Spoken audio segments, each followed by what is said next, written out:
Hi மக்களே, காலையில் உதிரியாக ராகி சேமியா பண்ணியாச்சு.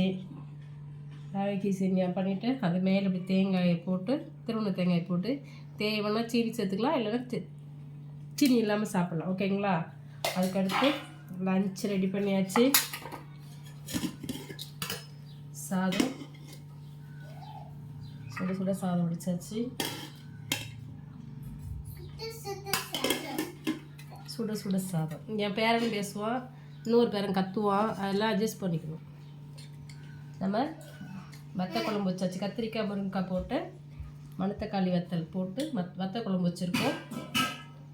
நான் சூப்பராக இருக்கும் இந்த வத்த குழம்பு. ரெசிபி போட்டிருக்கேன், பார்த்துட்டு செஞ்சு பார்த்துட்டு லைக் பண்ணுங்கள், ஷேர் பண்ணுங்கள், கமெண்ட் பண்ணுங்கள். அதுக்கு முட்டை அவிச்ச முட்டையும் கோஸும் கேரட்டும் போட்டு பொரியல். இன்றைக்கி அவ்வளோதாங்க நம்ம வீட்டில் சாப்பாடு. வாங்க சாப்பிட்லாம். பாய்.